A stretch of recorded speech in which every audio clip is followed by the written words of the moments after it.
Eu vou falar em português, vou tentar falar despacio.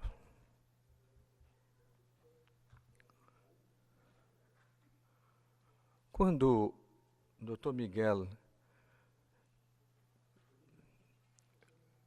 telefonou para mim, dizendo que eu tinha que falar sobre baço, eu fiquei surpreso. Mas, ao mesmo tempo, eu fiquei feliz, porque alguém fala desse órgão e que, usualmente, é um órgão esquecido. Eu venho observando quantidade grandes de exames de ultrassonografia, tanto no Brasil quanto fora do Brasil, e venho especificando, fazendo estatística das causas comuns de erros em exames de ultrassonografia abdominal. E aí estão listados as causas mais usuais de erros. Nódulo do fígado menor do que 1 centímetro, não somente isoecóico, mas também hipoecóico ou hiperecóico. A falsa esteatose, esse é um erro extremamente usual. Microcálculos da vesícula biliar, cálculo de colédoco, não identificação da cauda do pâncreas. A cauda do pâncreas é um problema enorme para o ultrassonografista. Se você vai fazer um corte identificando a cabeça, quer identificar um corte com cabeça, corpo e cauda, um corte único, não identifica adequadamente a cauda. Tem que fazer um corte específico, direcionado para a cauda. Nódulo renal menor do que 1 centímetro e o baço. O baço é esquecido ou negligenciado. Ele se origina no embrião cerca de 6 semanas, a partir de células mesenquimais que estão contidas nos folhetos do mesogástrio dorsal. Essas células vão se fundindo, vão aumentando e há uma rotação de 90 graus para a esquerda junto do estômago. Aí o baço fica realmente situado no hipocôndrio esquerdo, isso já nas primeiras semanas da gestação. E o mesogástrio dorsal, ele vai se fundir com a superfície peritoneal posterior e vai formar o ligamento espleno-renal. E é por isso que a artéria esplênica, o baço é intraperitoneal e a artéria esplênica não é peritoneal, ela é retroperitoneal por causa dessa embriologia. O baço tem muitas relações anatômicas. Anteriormente, a imagem do estômago, esse é um recém-nascido que acabou de mamar, o estômago está com seu aspecto usual, preenchido por leite, e o baço está posterior. Essa tomografia mostra o estômago novamente anterior ao baço, chamando a atenção que muitas vezes o lobo esquerdo do fígado tem muita variação anatômica e às vezes uma lingueta de lobo esquerdo chega próximo ao baço. E muita atenção que quando estamos estudando o baço em decúbito lateral direito, muitas vezes vemos a cauda pancreática bem pertinho do hilo. E a cauda pancreática aqui, nesse exemplo, está isoecóica em relação ao baço e não deve ser confundido com doença. É muito interessante o relacionamento anatômico do baço com o rim. Por isso que o rim esquerdo muitas vezes é diferente do rim direito. Ele tem uma espessura da cortical anterior maior e a espessura global dele, do rim esquerdo, geralmente é maior do que o rim direito, em função desse abaulamento, que é a lobulação infraesplênica. Essa planigrafia mostra, então, que há um casamento entre o baço e o rim. E essa área de contato é semelhante à área nua que existe no fígado. A fixação do baço é feita por vários ligamentos entre a parede posterior com a parede posterior do estômago, então forma o ligamento gastroesplênico, com o rim esquerdo forma o ligamento espleno-renal, ele está fortemente o baço aderido à hemicúpula diafragmática esquerda e há um relacionamento, como falei, com a cauda pancreática. Esses ligamentos não são vistos usualmente, mas com a ascite, o ultrassonografista precisa conhecer essas cavidades. O Dr. Mattioni falou sobre o livro de Morton Myers, eu tenho a primeira edição dele, e eu compreendi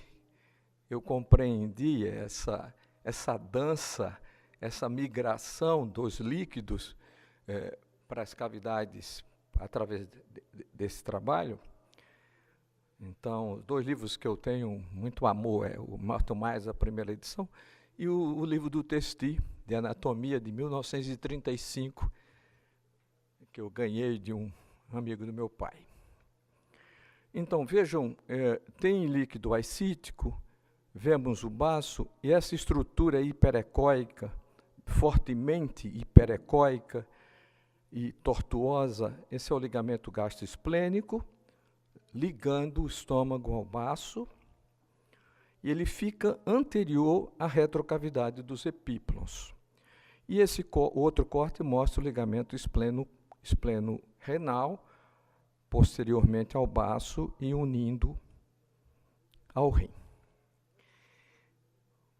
Para estudar o baço, precisamos colocar usualmente o paciente em decúbito lateral direito, e a função principal do ultrassonografista é fugir das costelas, evitar uma sombra acústica em cima do baço, evitar a falta do contato do transdutor convexo, que forma essa reverberação do som.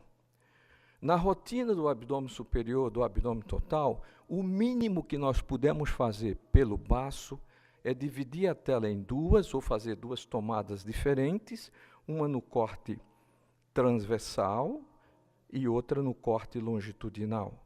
O corte longitudinal é o oposto da forma do corte transversal, identificando o diafragma, identificando todo o contorno, evitando, portanto, os artefatos sonoros.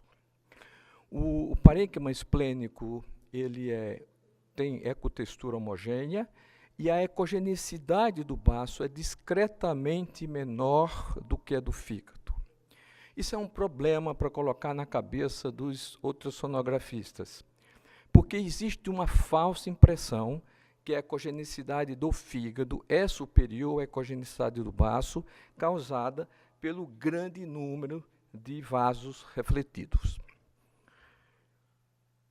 No baço grande, nós temos que mudar a estratégia do exame, porque o transdutor convexo não vai incluir o baço inteiramente. Então, nós temos 2 alternativas. Ou a visão estendida, em que temos como incluir o baço inteiramente, e quem não tem essa tecnologia, lança a mão do transdutor endocavitário, um transdutor com abertura de mais de 120 graus, 120 graus, pode ser 180, pode ser 200 graus, e com a frequência a menor possível. E vejam que esse exemplo não conseguimos colocar o baço inteiramente, mas com o transdutor endocavitário conseguimos sim fazer o comprimento, colocando o baço inteiramente dentro da imagem. Temos dificuldades técnicas nos baços de pequenas dimensões, mesmo normal, ou em doenças que diminuem, como a anemia falciforme, paciente muito gordo, baço mais posterior que o usual, baço mais alto que o usual, e pacientes com um meteorismo intestinal acentuado, são dificuldades que podem acontecer. Se nós temos um baço com comprimento menor do que 11, uma largura menor do que 7 e uma espessura menor do que 5, isso é um baço de dimensões normais no adulto. A literatura toda fala limite máximo de 12 para mulher e 13 para homem. Eu prefiro unificar e chamo de aumento do baço de esplenomegalia. Esplenomegalia maior do que 13 e menor do que 18. E o olho do examinador é extremamente importante nessa constatação. Se o comprimento tiver maior do que 18, podemos chamar de esplenomegalia volumosa. Essa é uma sugestão de interpretação. O índice cefálico pode ser feito multiplicando o comprimento pela espessura, e se o resultado for igual ou maior do que 60, existe esplenomegalia. Eu prefiro as medidas lineares e, eventualmente, faço a contraprova com o índice esplênico. No dia a dia, quais são as condições que vemos mais do baço? Baço acessório, que é a variação anatômica mais usual, as esplenomegalias, o trauma. O baço é o órgão do abdômen que mais sofre ruptura no trauma abdominal fechado, o linfoma, que é o tumor benigno mais representativo, e o hemangioma, que é o tumor benigno mais comum. No entanto, o ultrassonografista geral necessita ter um conhecimento bastante abrangente, porque podemos ter outras anomalias congênitas, como citos inversos ou citos ambíguos, o baço lobulado, o baço ectópico, que é também chamado baço errante ou baço móvel. Muita atenção quando encontramos na criança uma massa periumbilical sólida homogênea, pode ser o baço fora do lugar, aí a cintilografia vai ter um papel fundamental. A asplenia e a polisplenia, que são anomalias bem raras e que podem estar associadas com fígado do lado oposto e cardiopatias congênitas, como também a ausência da vesícula biliar e uma veia cava inferior incompleta. A fusão esplenogonadal, como o nome está indicando, é uma fusão de baço com alguma gônada ou outra anomalia muito rara e as alterações vasculares. Em função disso, vale a pena falar um pouquinho do baço acessório para que não haja confusão de diagnóstico com linfonodomegalia, Tem uma incidência de necrópsia de 10%. A gente vai encontrar esses baços maiores, baços acessórios maiores, quando o paciente tem uma doença hematológica que o baço principal aumenta e o baço acessório, consequentemente, também aumenta. Ele é solitário em 88%, ele é duplo em 9% e ele é maior do que 2 em 3%. O local mais comum é próximo ao hilo do baço, mas ele pode estar ao longo dos ligamentos, ou até próximo à cauda pancreática, ou em outros locais. O que chama atenção e que facilita o diagnóstico do baço acessório é uma imagem geralmente redonda e ela tem uma consistência exatamente igual ao baço principal. É isoecóica ao baço principal. E o selo de dizer essa imagem é um baço acessório é uma capinha hiperecóica, é uma interface hiperecóica em torno da imagem. Isoecóico, redondo, em torno de 1 centímetro, e essa capinha hiperecóica é baço acessório. Esse exemplo mostra um baço acessório no hilo, e aqui uma situação pouco comum, ele é hipoecóico e está situado contíguo ao polo inferior do baço. Às vezes vemos 2 baços acessórios separados, às vezes 2 baços acessórios contíguos. Em relação às esplenomegalias, as causas mais comuns são infecciosas, doenças hematológicas e as doenças congestivas. Menos comumente as inflamatórias, as neoplásicas e as infiltrativas. Com mais de 13 centímetros, então é uma esplenomegalia. A dificuldade vai ser nesse limite, 12,8, 12,9, 12,7. E, quando vemos um baço aumentado, a ecogenicidade pode estar normal, pode estar aumentada ou pode ter nódulos. E o que é que a gente vai fazer?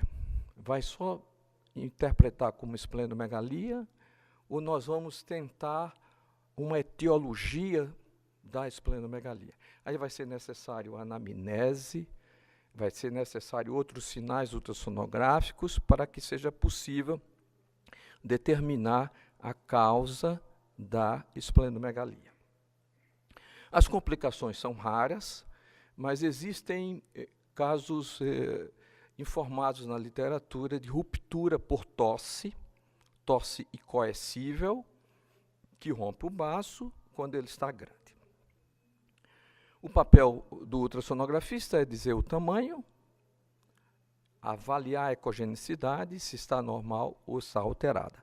Vemos 2 casos de um baço aumentado. O paciente era portador de leucemia mieloide crônica e esse caso debaixo de uma esferocitose.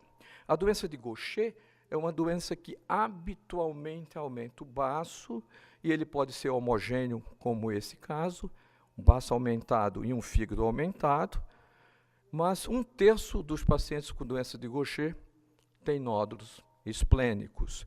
É necessário, então, o ultrassonografista ver a radiografia do esqueleto. Muitas vezes tem alterações ósseas, os ossos longos ficam modificados, semelhantes ao frasco de Erlenmeyer. Isso é tipo, o radiologista conhece bastante isso. Outras doenças que podem ocasionar esplenomegalia, doenças autoimunes, esse caso é extremamente interessante, de uma criança febril, com conjuntivite sem secreção, com aumento do volume do pescoço, porque tinha vários linfonodos aumentados em vários níveis, principalmente o nível 2, nível 3, nível 4 e nível 5. Tinha descamação dos dedos, da pele dos dedos, isso é típico da doença de Kawasaki. Tinha também glossite e mucosite, vejam que tinha uma mucosite labial, tinha mucosite anal também. A parede da vesícula biliar estava levemente espessada, o fígado aumentado e o baço, principalmente, com o baço acessório também aumentado. Então, o baço é um órgão que responde a doenças sistêmicas. E nós temos que pontuar, nós não podemos esquecê-lo como rotina no abdômen superior. Uma outra doença infrequente, a doença de Still, que é outra doença autoimune. Veja um grande espessamento da parede da vesícula biliar, um espessamento edematoso, tinha hepatomegalia, tinha ascite e um baço aumentado de tamanho. No Brasil, que é um país endêmico em cistosomose maçônica, o baço é um órgão que precisa ser muito bem avaliado. E ele pode aumentar, o baço aumenta muito mais na cistosomose do que na cirrose, e ele pode ter um aspecto interno normal, ou ele pode ter um padrão nodular. Eu fui o primeiro a descrever esse padrão em 1980, e depois o professor Giovanni, em 1984, na primeira tese de mestrado. Então, nós podemos ter esse padrão, que não é comum, de nódulos hiperecóicos grandes. Esse padrão ele é diagnóstico diferencial com tuberculose miliar. E o mais comum são esses pequenos pontos hiperecóicos, sem sombra acústica, que se chama de corpúsculo de Ganna-Gandhi. Então, na citosomose, nós podemos ter um baço aumentado com um aspecto interno normal, ou ter essas pequenas imagens pontiformes hiperecóicas sem sombra acústica, que são os corpúsculos de Ganna-Gandhi, que correspondem a depósito de ferro, a depósito de hemosiderina. Diagnóstico diferencial com infecção em pacientes imunossuprimidos, como infecção por pneumocystis jirovecii, que é a nomenclatura nova do pneumocystis carinii, e doença de arranhadura do baço, arranhadura do gato, que forma linfonodomegalias e pode formar esses corpúsculos no baço. Quando o baço está aumentado na cistosomose, temos que procurar circulação colateral.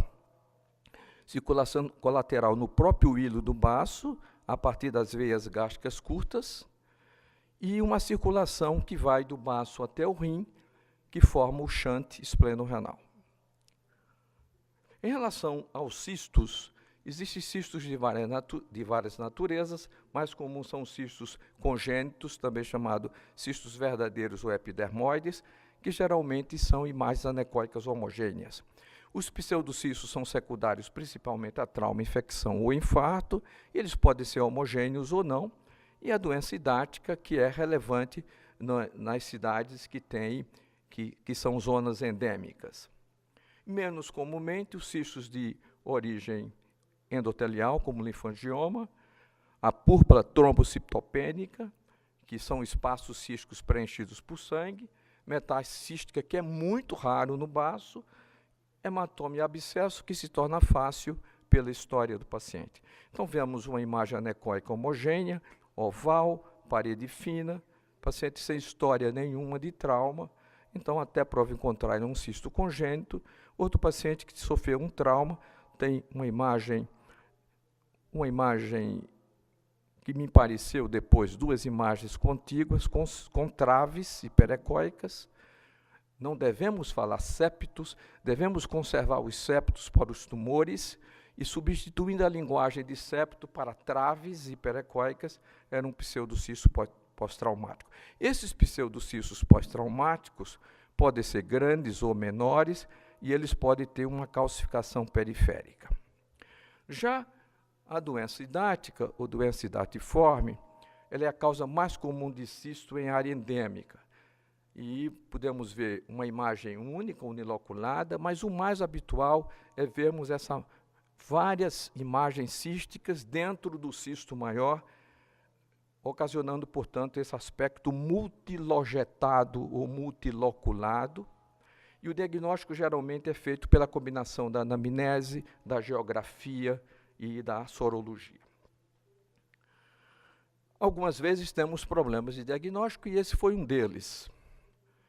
É uma área anecoica cheia de áreas menores, tendo um aspecto multilogetado.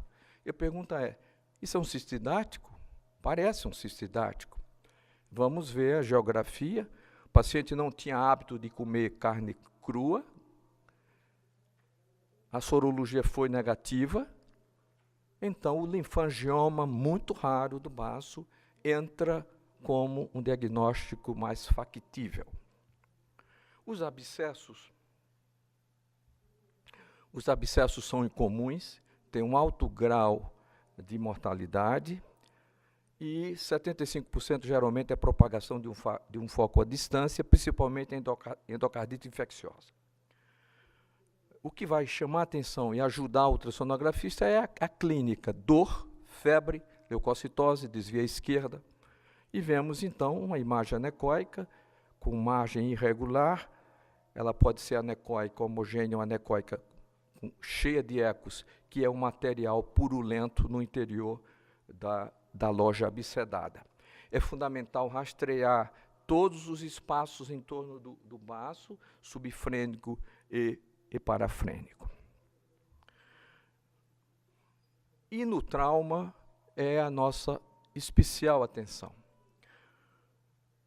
Quem atende a emergência com muitos pacientes com trauma abdominal fechado, o baço é a nossa principal avaliação.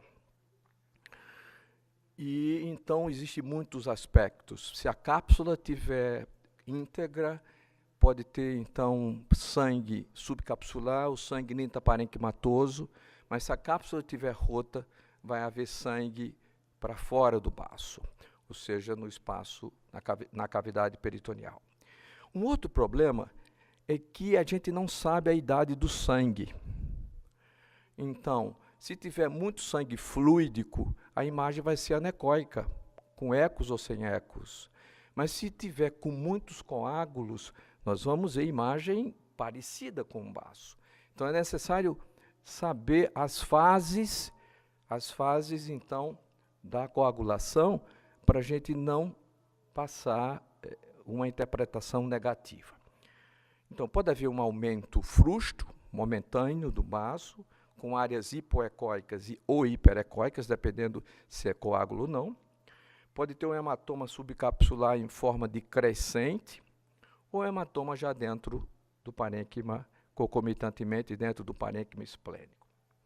Existe uma condição que a gente não vê pelo ultrassom, mas temos que conhecer, chamadas de esplenose, que são desgarramentos de tecido esplênico que se implantam em outros locais, e a cintilografia vai ser fundamental. Vejam, então, uma coleção periesplênica, ela é em forma de crescente, a margem desse baço está toda irregular, significa dizer que está rompida, e percebam que aqui nós temos uma margem que para e ela se interrompe, significa que esse baço está todo lacerado. E como também imagens hipoecóicas intraesplênicas, que significa o próprio hematoma intraparenquimatoso. Outras vezes o baço se despedaça completamente e vemos áreas hipo e áreas hiperecóicas. E praticamente nesse paciente o hematoma subcapsular era mínimo.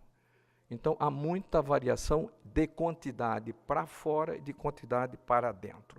Uma outra doença é o infarto, e que dois sinais muito importantes, áreas hipoecóicas, sem vascularização ao Doppler, e geralmente é devido ao embolismo séptico ou a uma trombose focal. Mais uma vez, a endocardite bacteriana é uma causa importante, mais ou menos na metade dos casos, mas pancreatite, leucose e linfoma entram no diagnóstico diferencial, como outras doenças mais raras, como sarcoidose, anemia falciforme e poliarterite nodosa. Então, o infarto recente, ele tem aspecto hipoecóico. Vejam várias imagens hipoecóicas na periferia, e um outro exemplo mostrando que a metade do baço, aproximadamente, está hipoecóica. Em relação à lesão nodular, pode ter lesão não tumoral não calcificada, não tumoral calcificada, tumores benignos e tumores malignos. Os não tumorais, a tuberculose, a sarcoidose e a histoplasmose, entram nesse contexto, e o mais comum é encontrarmos uma imagenzinha hiperecóica com sombra.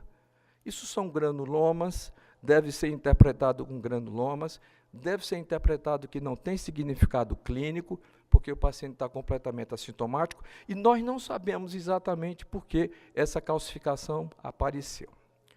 O tumor benigno mais usual é o angioma, mas existem outros mais raros, como amartoma, angioma de células litorais, pseudotumor inflamatório e transformação nodular angiomatosa do angioma esclerosante. E o maligno, que vale a pena aprender, porque vamos ver muitos casos, é o linfoma, ou seja, a doença de Hodgkin ou o linfoma não Hodgkin. Todos dois comprometem o abdômen. Outros diagnósticos de tumores malignos, as metástases, angiosarcoma e angiopericitoma. O angiopericitoma é um sarcoma da bainha vascular, com pericito de Zimmermann, e são tumores muito raros. No nosso dia a dia, vemos uma imagem hiperecóica com sombra. Aqui vemos duas imagens hiperecóicas, uma delas com sombra. Em pacientes assintomáticos, a interpretação deve ser colocada, imagem puntiforme hiperecóica, com ou sem sombra acústica, e a interpretação da conclusão como pequeno granuloma, assim eu coloco, pequeno granuloma sem significado clínico. A tuberculose, quase sempre, quando compromete o baço, é a tuberculose miliar, E são, então, múltiplos nódulos hipoecóicos, eles se aglomeram, eles se coalescem, e esses nódulos têm de 0,2 a 1 centímetro. Não é obrigatório ter tuberculose pulmonar ativa. Pode ter uma tuberculose pulmonar cicatrizada. E o hemangioma, ele tem no baço o aspecto semelhante ao do fígado, são pequenas imagens hiperecóicas, e o Doppler, de um modo geral, não aparece vascularização, ou quando muito, uma vascularização discretamente periférica. Então, um paciente assintomático com uma imagem hiperecóica, pode ser pequena ou média, geralmente, sem vascularização ao Doppler, merece como diagnóstico mais provável um hemangioma. E é sempre assim, uma imagem hiperecóica que deve ser identificada no corte transversal e no corte longitudinal e o Doppler. Isso é o mínimo que nós temos que colocar na nossa documentação. Outras vezes, os hemangiomas são múltiplos, eles podem estar separados ou podem estar juntos, e muito infrequentemente o hemangioma do baço pode ser isoecóico. Então, lembrar que nem sempre ele é hiperecóico, ele pode ser muito parecido com o tecido parenquimatoso em torno.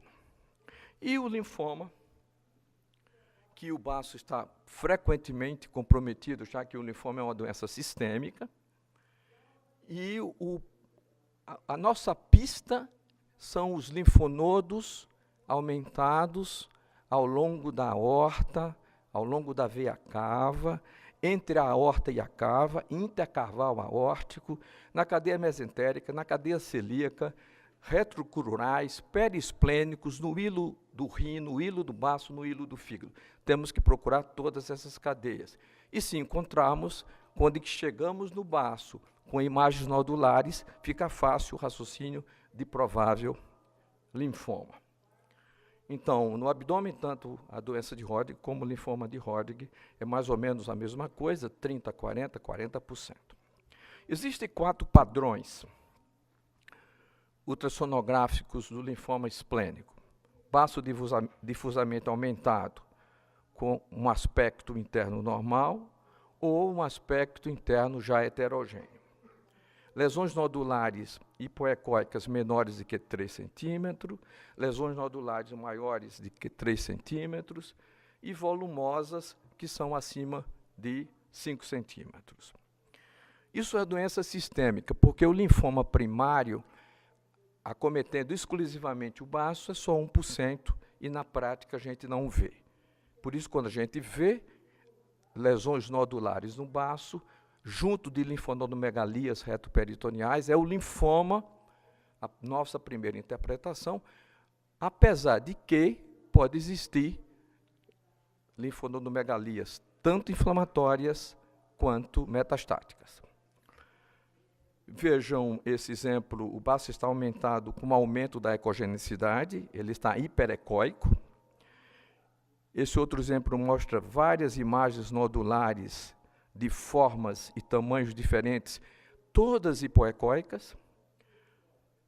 E aqui a metade inferior do baço está mais comprometida do que a metade superior, por várias imagens nodulares que se juntaram. E esse exemplo aqui é o exemplo assim, que o ultrassonografista tem que juntar. Achou nódulos no baço, vai procurar linfonodomegalias, que está um corte da aorta, vemos linfonodomegalias anteriores à aorta, que nós estamos vendo a veia cava empurrada para cima. Veja o conceito do Dr. Mattioni, para diferenciar uma massa de reto peritônio do peritônio. Então, a reto peritoneal eleva, empurra a veia cava para cima, um bloco de massas ganglionares. E aí o linfoma se torna um diagnóstico até singelo, até simples, quando juntamos essas duas associações de linfonomegalias com alterações focais nodulares no baço. As metástases só ocorrem em estados avançados, o paciente está caquético, já está pré-óbito, e quando tem metástase no baço, usualmente também tem metástase no fígado. Raramente é um achado isolado, A disseminação frequentemente é por via hematogênica e o padrão é semelhante ao padrão das metástases do fígado ou hiperecóicas. Vemos aqui um caso de uma metástase do melanoma, vários nódulos hipoecóicos, comprometendo o baço. E aqui vemos os tumores primários que podem mais metastatizar para baço, além do melanoma pulmão, mama, ovário, estômago e colo. E por fim, um paciente portador de carcinoma gástrico em fase final de vida, com várias imagens nodulares hiperecóicas no baço e no fígado.